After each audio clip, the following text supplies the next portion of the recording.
자, 스키마의 정의를 보도록 하겠습니다. 스키마는 데이터베이스의 구조, 제약 조건을 명세한 것을 스키마라고 얘기를 합니다.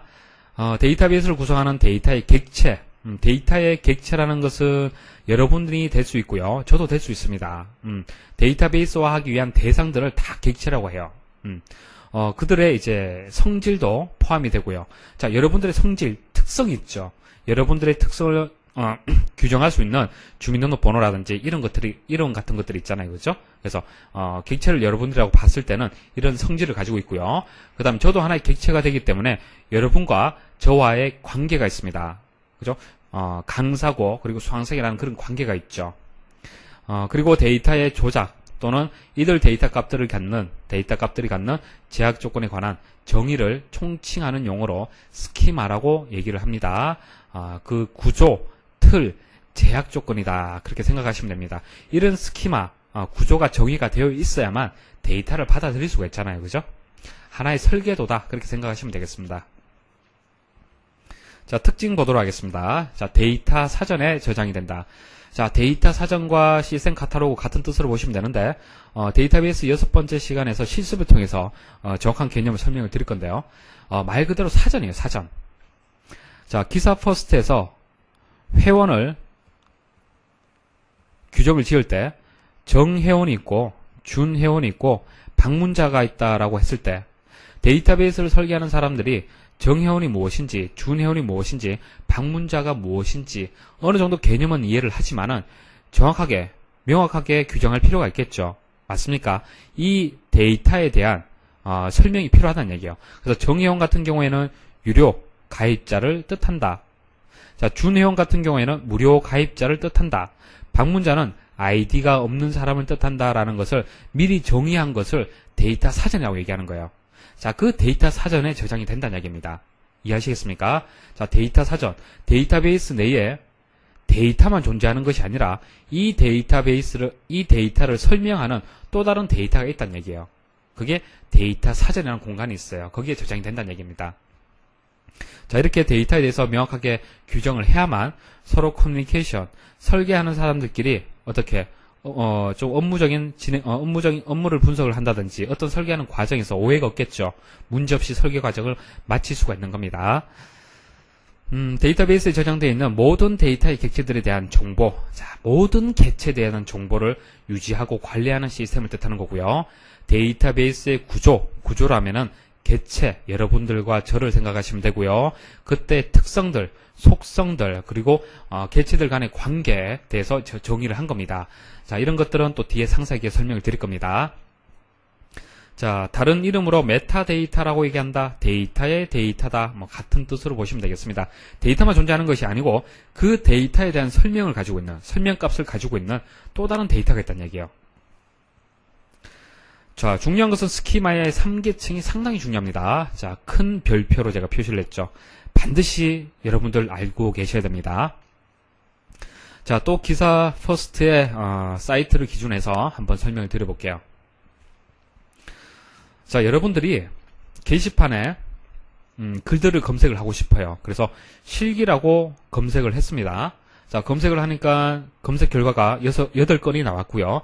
자, 필기라고 검색을 하니까 10건이 나왔고요. 자, 정보라고 검색을 하니까 20건의 결과가 나왔습니다.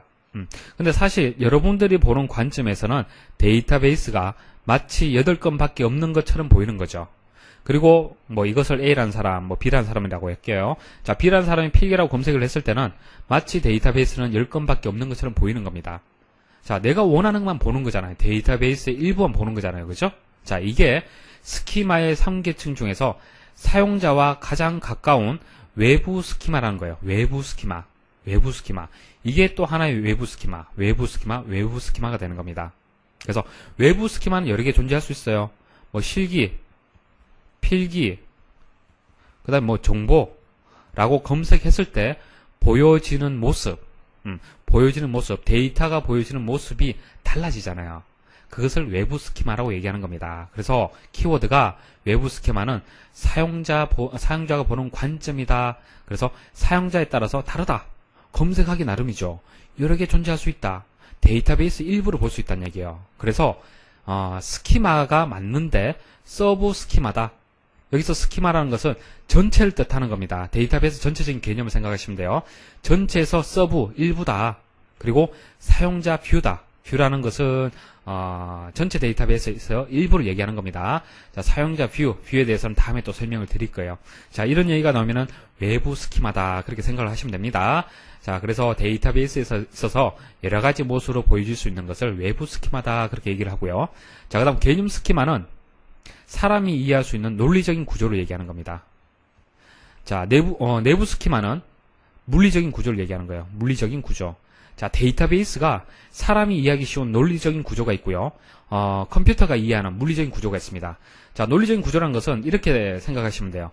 여러분들이 아이디라든지 비밀번호라든지 이름이라든지 자, 주민등록번호를 입력을 하면은 여러분들 생각하기에는 이렇게 저장될 것 같죠. 아이디, 패스워드, 이름 이렇게 쓰면은 아이디는 A001 뭐 이렇게 쭉 다른 사람의 또 데이터도 이렇게 저장이 되고 마치 이렇게 저장될 것 같죠.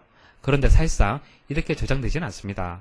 여러분들 생각하기에는 논리적인 구조는 이렇게 되는 것처럼 느껴지지만은 물리적인 구조는 다르다는 얘기예요. 그래서 데이터베이스를 바라보는 관점에서 논리적인 구조 관점에서 보는 것을 개념 스키마다라고 얘기를 하고요. 물리적인 관점, 그러니까 실제 데이터베이스가 저장되어 있는 관점에서 데이터베이스를 정의한 것을 내부 스키마다 그렇게 얘기를 하는 겁니다. 자, 개념이 좀 다르죠? 자, 개념 스키마 다시 말씀을 드리겠습니다. 자, 개념 스키마는 스키마라고 얘기를 하고요. 생략했을 때 스키마라고 얘기를 하면은 개념 스키마 생각하시면 돼요. 자, 전체적인 뷰다. 자, 외부 스키마에서 필기, 실기, 정보라고 검색했던 그 결과들이 어디서 찾느냐? 개념 스키마에서 찾는 거예요. 여기에 정보, 필기, 실기, 사무자동화, 정보처리 기사 이런 것들이 모든 데이터가 여기 존재하는 거예요. 논리적으로. 거기서 여러분들이 일부를 가져와서 보는 겁니다. 그래서 전체적인 뷰다 이런 설명이 나와요. 범기관적이다라는 설명도 같은 얘기죠. 전체적이라는 얘기예요. 총괄적인 입장이다 다 같은 뜻이에요. 키워드는 데이터베이스 전체적인 논리적인 구조다라는 설명이 나오면은 개념 스키마를 선택하시면 돼요. 자, 객체 간의 관계와 제약 조건을 나타내고 데이터베이스의 접근 권한, 보안, 무결성 규칙을 명세한 것이다.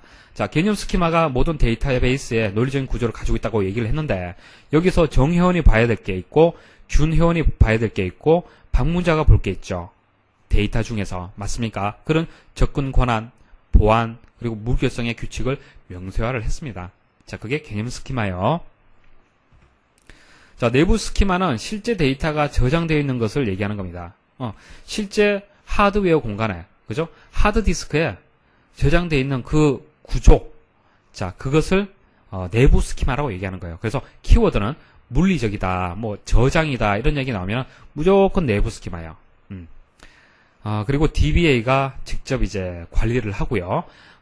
물리적인 이제 그 설계이기 때문에 어떻게 하겠습니까? 아무나 사용자들이 접근하면 안 되겠죠. 그래서 DBA가 관리를 하는 겁니다. 자, 스키마 3계층 굉장히 중요합니다. 스키마의 개념이 상당히 좀 어렵게 이해를 할 수가 있는데 제가 기사 퍼스트를 예를 들어 설명을 드렸습니다. 항상 머리에 두시면 돼요.